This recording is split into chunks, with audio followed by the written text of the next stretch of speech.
Budget ఎంత sir? ఈ question వల్ల హరికి ఒక డీల్ మిస్ అయింది. ఒక చిన్న కథ, పెద్ద లెసన్ వినండి. హరి ఒక రియల్ ఎస్టేట్ ఏజెంట్. హరికి మార్నింగ్ ఒక లీడ్ వచ్చింది. వెంటనే కాల్ చేశారు కస్టమర్కి. సార్ ఇలా మీరు ఒక ప్రాజెక్ట్ గురించి ఎంక్వైరీ పెట్టున్నారు, మీ బడ్జెట్ ఎంత సార్ అన్నట్టుగా అడిగాడు అనమాట. కస్టమర్ ఏమన్నాడంటే బడ్జెట్ ఎగ్జాక్ట్గా ఇంకా డిసైడ్ అవ్వలేదన్నాడు. Hari confusion. Okay sir site visit చేద్దామా అన్నట్టుగా అడిగాడు హరి. కస్టమర్ ఏమన్నాడంటే సో ఇప్పుడు టైం లేదు, తర్వాత మాట్లాడదామని కాల్ కట్ చేసేసాడు. హరి తర్వాత వాట్సాప్లో మెసేజ్ పెట్టాడు. కస్టమర్ చూస్తున్నాడు కానీ రిప్లై ఏమి ఇవ్వట్లేదు. సో ఆల్మోస్ట్ లీడ్ అనేది డెడ్. ఒకరోజు హరి వాళ్ళ సీనియర్ ఎలా హ్యాండిల్ చేస్తున్నాడు కస్టమర్స్ని అన్నట్టు చూశాడు అనమాట.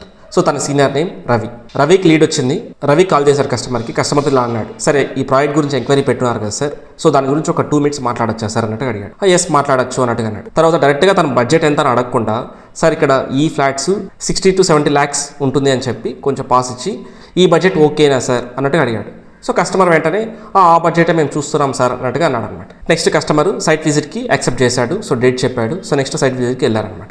సో ఎప్పుడు కూడా మన కస్టమర్ని డైరెక్ట్గా బడ్జెట్ అడగకూడదు అనమాట. సో మనం ఒక ఫ్రేమ్ క్రియేట్ చేసి like 60 to 70 lakhs something create చేసి ఈ రేంజ్ ఓకేనా అన్నట్టు చెప్పాము అంటే అప్పుడు ఆటోమేటిక్ కస్టమర్ ఓపెన్ అవుతాడు. లేదు నాకు 40లో చూస్తున్నాను, లేకపోతే 1 crore పైన చూస్తున్నాను అన్నట్టు కస్టమర్ ఓపెన్ అప్ అవుతాడు. Lesson simple. కస్టమర్స్కి బడ్జెట్ చెప్పలేక కాదు, ఫస్ట్ క్వశ్చన్ అడిగిన విధానం తప్పు. సేల్స్లో బడ్జెట్ అడగడం కాదు, బడ్జెట్ని ముందే ఫ్రేమ్ చేయడం ఇంపార్టెంట్.